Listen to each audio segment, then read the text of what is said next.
Troisièmement, comment combattez-vous avec la parole prophétique? Êtes-vous prêt? Vous imposez la manifestation de chaque bonne parole prophétique dans la prière. Vous imposez la manifestation de chaque bonne parole prophétique dans la prière. Et vous annulez la manifestation de toute parole prophétique négative dans la prière. Écrivez cela, s'il vous plaît. Le lieu de la prière est comme une salle de conférence spirituelle. C'est là que vous décidez ce qui deviendra votre part et ce que vous refusez. Laissez-moi répéter. Vous imposez la manifestation de toute bonne parole prophétique dans la prière. Et ensuite, vous annulez ou refusez la manifestation de toute parole prophétique négative dans le lieu de la prière. Qu'est-ce que cela signifie? Père, au nom de Jésus, à travers ce rêve, ou à travers cet homme de Dieu qui m'a parlé, ou à travers mon étude des Écritures, ou encore à travers le témoignage de l'Esprit, je ressens qu'il y a une saison qui ne vient pas de toi. Elle est incompatible avec ta volonté. Au nom de Jésus, ta parole dit que mon sentier est comme une lumière resplendissante. Et si vous êtes déjà dans cette saison, vous déclarez, même si je marche dans la vallée de l'ombre de la mort, la Bible déclare que je ne crains aucun mal, car tu es avec moi. Vous pouvez être dans une situation financière difficile, une situation maritale compliquée, une situation de santé précaire. Mais au nom de Jésus, vous déclarez, dans toutes ces choses, je suis plus que vainqueur. Cela se passe dans la prière. C'est ainsi que vous combattez avec la prophétie. Dans la prière, vous autorisez ou vous refusez. Dans le lieu de la prière, vous permettez sa manifestation ou vous l'annulez au nom de Jésus-Christ. À présent, laissez-moi vous dire la vérité. L'une des choses que vous faites aussi dans la prière, c'est de combattre les forces qui s'opposent à la parole de Dieu dans votre vie. Les forces qui s'opposent à la parole de Dieu dans votre vie, vous combattez. Vous combattez avec ses forces. Dieu a dit qu'il va vous élever. Satan l'a entendu. Dieu a dit qu'il va vous élever.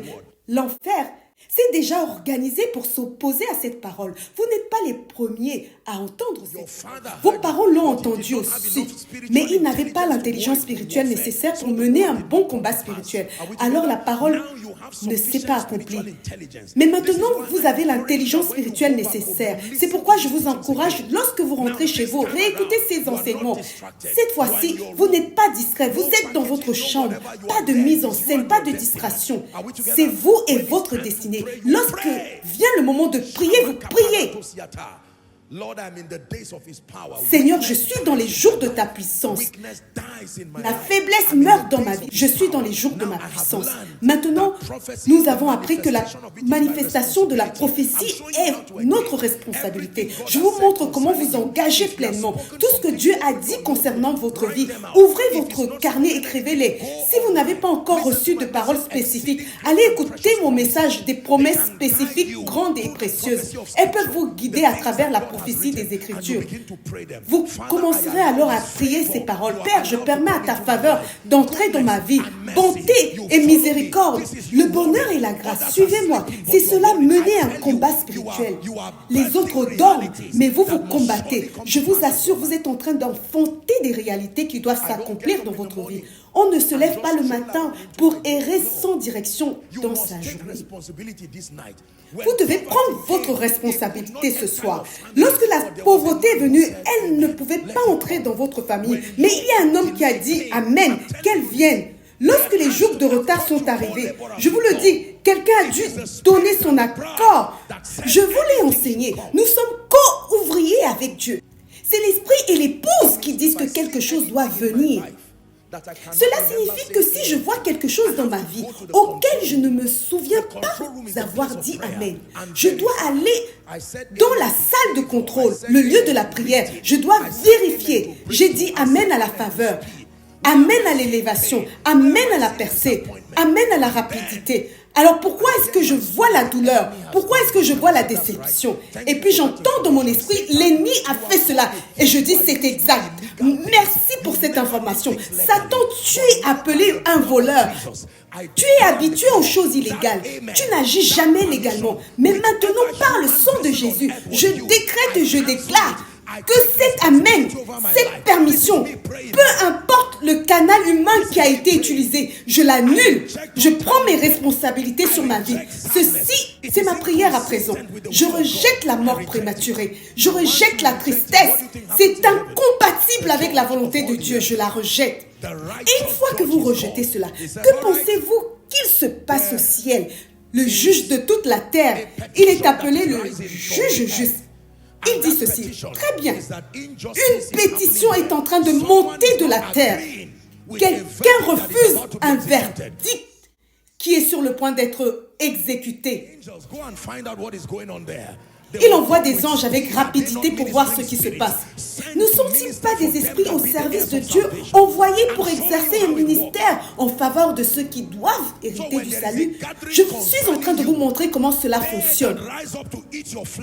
Alors, lorsqu'ils se réunissent contre vous, ceux qui se lèvent pour dévorer votre chair, c'est l'une des écritures avec laquelle nous avons prié. Savez-vous qu'il existe des personnes comme cela? Ils se rassemblent pour manger votre chair et boire votre sang. Pas physiquement. La chair et le sang signifient la vie, votre vitalité. Il y a des gens qui ne se réjouissent que lorsque vous pleurez. Quand mes ennemis sont venus pour dévorer ma chair, ils ont trébuché et sont tombés. Ils ne sont pas tombés par hasard. Il y avait une pierre. Il est appelé le rocher. Et c'est lui qui les a fait trébucher et tomber. La Bible dit qu'il se tient à mes côtés comme un puissant héros redoutable. Moi et les enfants que le Seigneur m'a donnés, nous sommes des signes et des prodiges.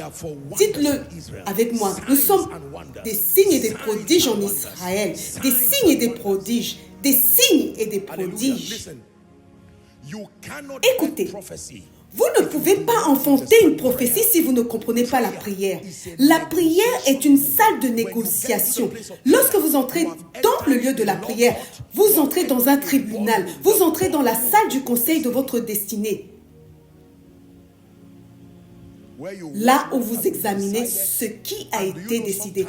Et savez-vous que parfois, lorsque vous entrez dans cette salle de conseil, vous allez voir de nombreux documents sur cette table, avec de nombreuses signatures qui ne sont pas les vôtres. Mais votre nom est écrit dessus. Pourquoi? Parce que quelqu'un l'a signé avant de mourir.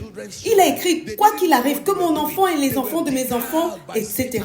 Mais il ne savait pas ce qu'il faisait. Il a été trompé par Satan. Et il a signé avec votre nom dessus. Mais laissez-moi vous dire ce qui va se passer. Lorsque vous êtes là, vous allez regarder à gauche, à droite et soudain, vous verrez le sang qui coule de la croix. Vous allez prendre ce sang et l'amener sur ces écrits. Écoutez-moi bien. La seule chose qui peut effacer ces écritures, c'est ce sang. Et lorsque ce sang touche ce qui a été écrit, ce n'est pas rouge. Cela devient blanc comme la neige. Une nouvelle page propre. Et maintenant, Dieu peut dire, puisque ton père a signé ceci, ta mère a signé ceci, puisque les personnes mal intentionnées ont signé ceci, et que le sang a tout effacé, maintenant mets ta propre signature. Et vous apposez votre sceau et vous dites, oui à la victoire, oui à la domination, oui à l'élévation, oui à l'abondance. Et au moment où vous apposez votre sceau, je vois ce juge, le juge de toute la terre, il prend son marteau et il fait le verdict en disant, c'est fait. Que cela soit exécuté sur la terre. Et le lendemain, écoutez-moi bien, quelqu'un qui n'avait aucune raison de se souvenir de vous se met soudainement à penser à vous. Pourquoi? Parce qu'un verdict a été rendu dans les cieux. Je ne suis pas en train de jouer un rôle sur scène, je vous décris exactement comment fonctionne le monde spirituel. Un verdict divin. Et voici ce qui se passe lorsque ce verdict est rendu. Il est prêt à se manifester sur la terre. Mais écoutez-moi bien, vous savez ce qui se passe?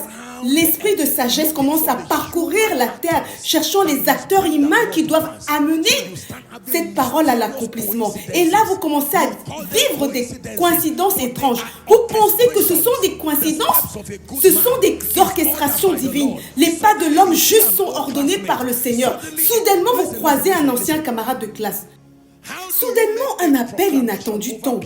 Écoutez, comment pouvez-vous faire une proclamation sur quelqu'un? Et il dit Amen. Et ensuite, un travail qu'il avait demandé il y a 2 ans, qu'on avait ignoré. Soudainement, on s'en souvient. Pensez-vous qu'ils ont juste retrouvé son dossier? Savez-vous combien d'autres diplômés ont postulé entre-temps? Savez-vous combien de CV ont été disposés? Quel était le pourcentage de chances qu'on retrouve le vôtre? Ce n'est pas une coïncidence. Lorsque vous comprenez la domination, vous pouvez enlever tout joug de votre cou.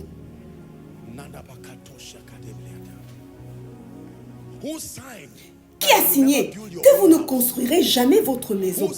Qui a signé que vous vivrez dans le besoin toute votre vie? Qui a signé que votre ministère ne s'élèvera jamais? Qui a signé que vous lutterez toute votre vie? Alors que vous vous apprêtez à prier, vous allez être en accord avec Dieu. Ces écritures ont été effacées et elles doivent être effacées aussi dans votre vie. Non, je n'ai demandé à aucun esprit de décider pour moi. Je n'ai demandé à aucune entité humaine de décider pour moi. Je suis assez lucide, assez instruit, intelligente pour marcher avec la parole de Dieu et l'esprit de grâce et décider de ma réalité. Alléluia.